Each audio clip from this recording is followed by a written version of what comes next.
안녕하세요. 대한민국에서 항공산업을 가장 쉽게 설명해준다고 자부하는 대기업의 담당 멘토 김기동입니다. 자, 오늘은 LCC 1위인 제주항공 넘어설지 귀추가 주목되고 있는 T항공에 대해 살펴보도록 할 텐데요. 구체적으로 어떻게 1위 자리를 탈환할 수 있을지, 그리고 앞으로 어떠한 추가적인 상승 모멘텀이 있을지 이런 부분들을 제가 영상 속에서 자세하게 풀어보도록 할 테니까요. 딱 5분만 집중한다고 생각하시고 지켜봐 주시면 정말 감사하겠습니다. 이번 시간에는 일단 TA항공이 LCC를 할 수 있을지 이러한 가능성에 대해서 함께 살펴보도록 하고요. 그 이후에는 TA항공이 유럽 항공권에 대한 현황 이런 부분들을 제가 또 자세하게 설명해 드리도록 하겠습니다. 그리고 마지막으로 T항공 같은 경우에는 LCC 중에서 가장 좋은 움직임을 보여주면서 좀 지지 구간이 강력하다고 설명을 드릴 수 있겠는데요. 그렇기 때문에 저희가 향후에 어떻게 대응 전략을 짜고 어떻게 접근하는 것이 좋을 수 있을지 이런 부분까지 제가 영상 속에서 자세하게 풀어보도록 할 테니까요. 구독과 좋아요 한 번씩만 눌러주시면 정말 감사하겠습니다. 현재 LCC가 지각 변동이 되고 있습니다. TA항공이 2위를 넘어서면서 진에어를 넘어선 것처럼 그 이후에 1위 제주항을 넘어설지 시장에서 주목을 하고 있는 모습을 보여주고 있는데요. 여기에 대한 세부적인 내용을 함께 살펴보고자 한다면 유럽이 이렇게 대한항공과 아시아나항공의 합병을 조건으로 승인을 하면서 유럽 노선으로 이렇게 이관을 했습니다. 진출할 길이 열렸는데요. 그렇기 때문에 올해 유럽 노선 진출과 더불어서 TA항공인 기체 도입을 좀 공격적으로 하고 그런 만큼 이런 저비용 항공사 업계 1인 제주항을 넘어설 수 있다는 이런 전망이 나오고 있는 상황입니다. 이 T항공 같은 경우에 이렇게 항공기술 정보 시스템의 등록 현황을 본다고 하시면 올해 비행 6대를 도입을 해서 좌석수를 1450석으로 큰 폭으로 늘릴 방침이고요. 이와 더불어서 대한항공으로부터 비행기 5대를 임대를 해서 좌석수를 1090석을 추가로 확보를 할 계획입니다.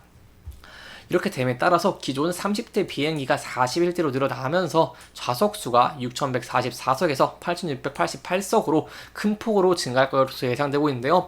아무래도 현재 항공사들이 높아지는 인건비로 인해서 부담이 되고 있고 그렇기 때문에 신규 노선과 신규 사업들이 절실하다고 할 수 있겠는데 거기에 있어서 T항공이 가장 좋은 모습을 보여주고 있다고 설명드릴 수 있겠습니다.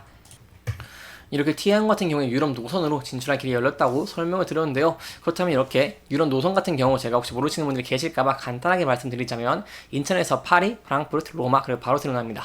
이렇게 6월부터 프랑스 파리를 시작으로 8월, 9월, 10월 계속 이렇게 4개국의 비행기를 띄울 예정인데요. 그렇게 된다고 한다면 T항공 같은 경우에는 매출이 연간 4천억에서 5천억 정도 이렇게 오를 것으로 항공업계가 보고 있기 때문에 무난하게 제주항공 1위 LCC인 제주항공을 좀 넘어설 수 있다. 이런 기대감이 시장에 공존하고 있는 모습을 보여주고 있습니다. 그렇다면 이렇게 유럽 노선이 T항공한테 굉장히 중요하다고 설명을 드릴 수 있겠는데요. 그렇다면 이렇게 6월에 파리 노선을 운항하기 전에 T항공이 먼저 여는 것이 있습니다. 바로 크로아티아라고 할 수 있겠는데요. 이 T항공 같은 경우에도 이렇게 6월부터 유럽으로 뻗는 모습을 보여주기 때문에 값싼 항공권을 풀 수 있을지 사람들의 기초가 좀 주목되고 있다고 할 수 있겠습니다. T항공은 제가 아까 말씀드린 4개의 노선, 바로 이 대한항공부터 이전 받은 4개의 유럽 노선이죠. 그 이전에도 크로아티아라고 있었습니다. 크로아티아에 대한 운항권이 좀 있었는데요. 노선이 있었는데 이것 같은 경우에는 코로나 특수로 인해서 운영을 못했습니다. 그러다가 현재 1년 이내에 이렇게 운영을 하는 모습을 보여줘야 되기 때문에 이 T항공 같은 경우에는 급하게 좀 크로아티아로 운항하려는 모습을 보여주고 있고요. 그렇기 때문에 사람들이 이렇게 크로아티아에 대한 비용이 어떻게 될지 이런 부분들 많이 주목했었는데 크로아티아 운임이 생각보다는 비싸다는 반응이 좀 많다고 할 수 있겠습니다. 이벤트 운임 같은 경우에는 편도가 46만원, 그리고 일반 운임 같은 경우에는 56만 1,000원부터 시작이라고 할 수 있겠는데요. 이 기국편은 직항이지만 출발편은 비슈케크에 멈춰서 1시간은 급유를 하기 때문에 이런 저희가 한번 고려해 본다고 한다면 외항사 항공편과 좀 큰 차이가 없을 수 있다라는 부분을 저희가 좀 리스크적인 측면으로 생각을 해봐야 될 것 같습니다.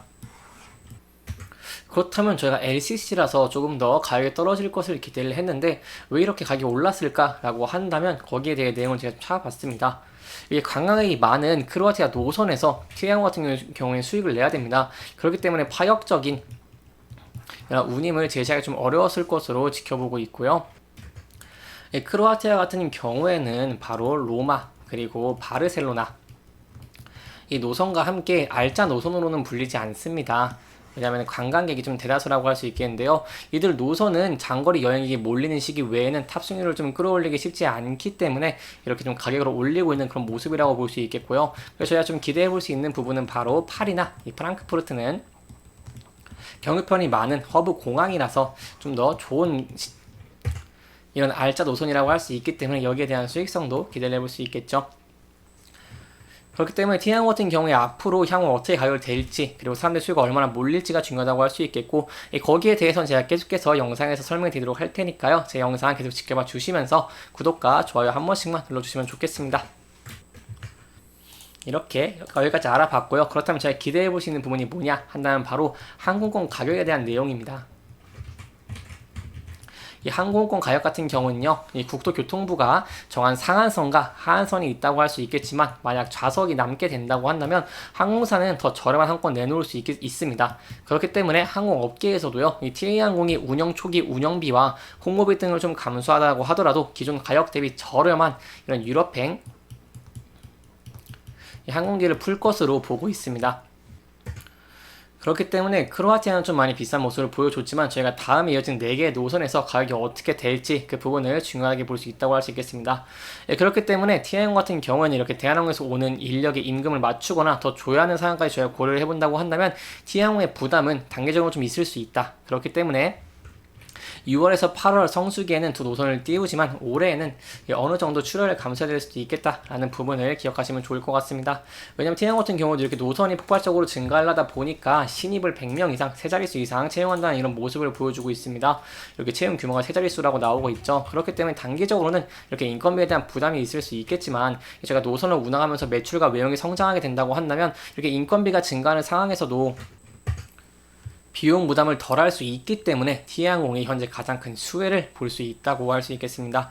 이름에 따라서 티항공 같은 경우에도 주가가 가장 좋은 움직임을 보여주고 있다고 설명을 드릴 수 있겠고요. 다른 LCC들 같은 경우에는 주가가 큰 폭으로 하락을 하고 있는 모습을 보여주고 있는데, 티항공은 241선에서 강력하게 지지를 해주는 모습을 보여주기도 하였고요. 현재는 주가의 하락폭을 이렇게 장중에 만회하는 햄머 모양의 모습도 많이 만들어주고 있는 모습을 보여주고 있습니다. 이러한 모양 같은 경우에는 매수세가 강력해가지고 그날의 하락폭을 전부 다 매수세가 하락폭을 만회했다는 것으로 강력한 수요가 있다고 저희가 볼 수 있겠습니다. 그렇기 때문에 티아항공 같은 경우에는 이렇게 계속해서 241선의 주가가 움직인다고 한다면 저희가 안정적으로 상승할 가능성도 기대를 해볼 수 있겠고요. 현재는 11선 위에서 주가가 움직이고 있는 모습을 보여주고 있기 때문에 21선을 돌파할 수 있을지, 그리고 그 이후에 주가의 변동성이 어떻게 될지, 이런 부분들은 저와 함께 계속 지켜봐 주시면 정말 감사할 것 같습니다. 하지만 이렇게 주가가 만약에 하락을 하게 된다고 한다면 241선에서 지지를 받는지 그 여부를 지켜보시고, 이 부분을 좀 이탈하게 된다고 한다면 신중하게 접근을 하시는 것도 안전한 방법 중에 하나 되지 않겠나 라고 설명을 드려볼 수 있겠습니다. 이렇게 이번 영상은 TA항공이 LCC 1차를 넘을 수 있을지, 그리고 현재 유럽의 현황은 어떤지, 이런 부분들을 조금 짚어보면서 진행을 했고요. 해당 영상은 개인적인 의견이 많이 들어갔기 때문에 투자자분들의 주관적인 생각과 해당 내용을 토대로 현명한 선택을 하시면 좋을 것 같습니다. 영상 잘 보셨다면 좋아요와 구독 부탁드리면서 오늘 영상 마무리하도록 하겠습니다. 끝까지 시청해주셔서 감사합니다.